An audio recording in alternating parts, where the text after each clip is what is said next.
berlima dengan senang hati sampai akhirnya salah satu ulama pergi ke wilayah yang sekarang berada di Kabupaten Tangerang. Kala itu penduduk masih beragama Hindu.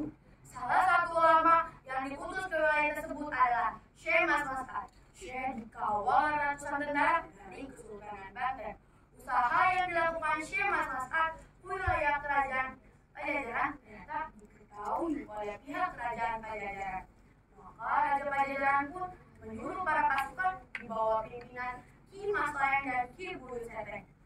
Para pasukan pun telah siap dengan tombak, panah, dan pedangnya. Maka berangkatlah pasukan Pajajaran menuju wilayah perbatasan.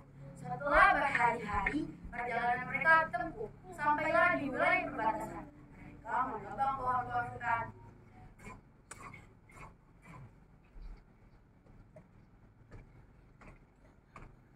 Kayu-kayunya digunakan untuk membangun kuta atau benteng tempat pengawasan penyebaran agama Islam. Untuk keperluan yang lain seperti makan, minum, dan tidur, mereka membuat seluk atau ciduk yang muatan pancuran emas. Lama-lama wilayah tersebut diberi nama Katoran. Inilah sang pemimpin Ki Mas Layang mengawasi gerak-gerik barat tersebut.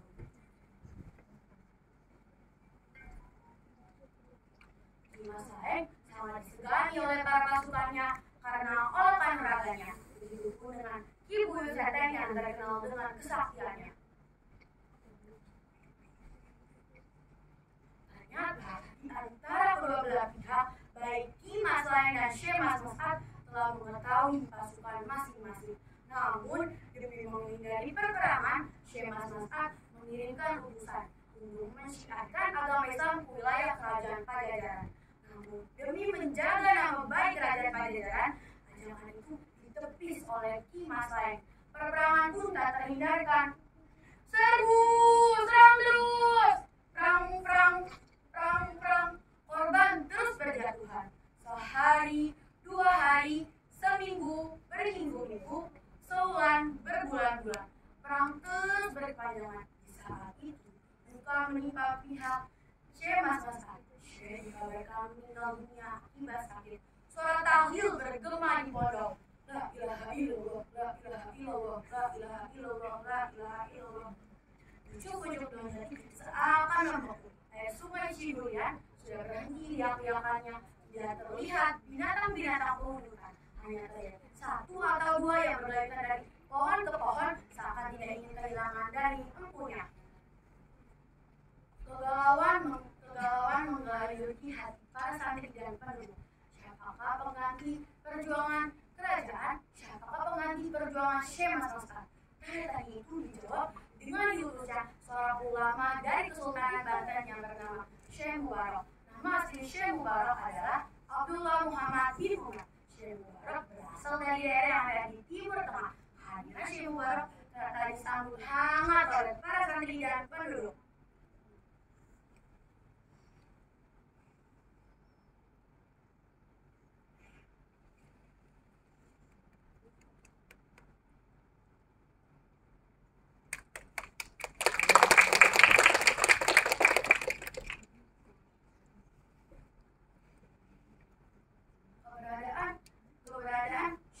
Keberadaan Syekh Mubarak ternyata telah diketahui oleh pihak Ki Mas Layang dan Ki Buyut. Mereka pun bersiap untuk melakukan penyerangan kembali. Namun demi menghindari peperangan, Syekh Mubarak mengirimkan utusan. Utusan itu berkata, kedatangan kami di sini untuk menyebarkan agama, bukan untuk berperang. Namun Ki Mas Layang memilih untuk berperang. Peperangan pun tak terhindarkan. Trisula dipancarkan dan tombak sudah dilahirkan. Tris sudah berkilat-kilat. Kesultanan telah mengarang pasukan Syekh Mubarak. Perang pun tak terhindarkan. Perang beradu tombak. Trisula tertahan tombak. Busur panah melesat kencang. Sebagian yang tertahan tameng dan sebagian yang menusuk ke dada. Suara kematian terdengar di mana-mana. Sayup-sayup dari arah selatan terdengar suara azan maghrib. Selanjutnya, akhirnya dengan perperangan itu terus terulang lagi.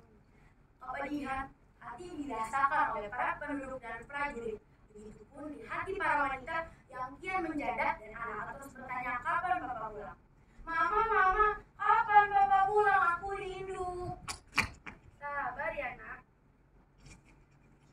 Sabar ya nak, sebentar lagi Papa pulang. Papa sedang giat untuk menyebarkan Islam. Kepedihan hati juga dirasakan oleh Ki Mas Laeng, begitupun Dina dan Ki Buyut Seteng.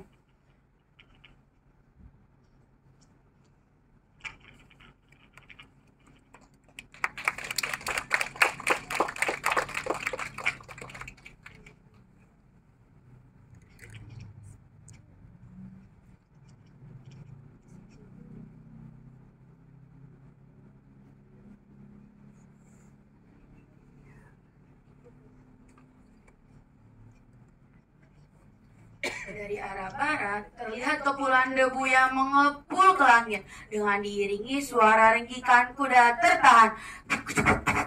Iya, penunggangnya pun meloncat dengan ringan. Begitupun dengan seorang prajurit yang memegang tali kuda. Penunggang itu adalah Ki Mas Laeng. Begitupun dengan lelaki yang ada di belakangnya, ia adalah Ki Buyut Seteng. Beberapa prajurit sudah siap dengan senjata yang lengkap. Mereka mengiringi dua pemimpin pasukan Pajajaran tersebut. Mereka naik ke atas persembahan yang telah disiapkan oleh beberapa santri yang menyiapkan mereka. Ki Mas Laeng dan Ki Buyut Seteng duduk di atas kursi jati yang telah disiapkan. Begitupun dengan para rombongan yang duduk di samping mereka. Dari arah dalam tenda terdapat seorang laki-laki memakai jubah, surban, serta jenggot panjang yang menghiasi wajahnya. Ia adalah Syekh Mubarok. Assalamualaikum warahmatullahi wabarakatuh. Wilujeng sumping kanggok sedereng urang anu ting Pajajaran. Selamat datang di tempat kami. Adapun tujuan kami mengundang untuk memusyawarahkan dalam perperangan ini. Agama kami mengajarkan untuk hidup damai, bukan untuk berperang. Mari sama-sama kita pikirkan akibat dari perperangan ini. Demikianlah Syekh Mubarok menyampaikan pendapat. Semuanya diam merenungkan ucapan Syekh Mubarok. Lama mereka diam. Setelah sekian lama pembicaraan kedua belah pihak, diputuslah hasil musyawarah. Hadirin saudaraku, setelah kami memutuskan hasil musyawarah, ternyata perperangan hanya membawa kesengsaraan. Kedamaian adalah jalan keluarnya.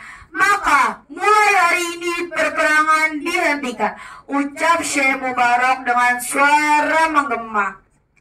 Serentak para penduduk, santri dan prajurit berucap syukur. Mereka saling berpelukan erat. Asyhadu alla ilaha illallah wa asyhadu anna Muhammadar Rasulullah. Dengan senyum, Ki Mas Laeng dan Syekh Mubarok mengucapkan dua kalimat syahadat. Atas izin dan hidayah Allah, dua pemimpin kerajaan tersebut masuk Islam. Suasana haru dalam tenda pertemuan itu. Haru karena mereka telah terbebas dari perperangan yang membawa kesengsaraan. Haru karena kebahagiaan sudah ada di depan mata. Sampai-sampai mereka meneteskan air mata kebahagiaan yang disebut cai soca atau air mata. Lama-lama wilayah tersebut diberi nama Cisoca atau Cisoka. Nah, itu tadi cerita dari legenda Cisoka. Pesan moral yang dapat diambil adalah tidak semua permasalahan bisa dilakukan dengan kekerasan. Tangan yang menjabat perdamaian lebih kuat daripada tangan yang mengayunkan kekerasan.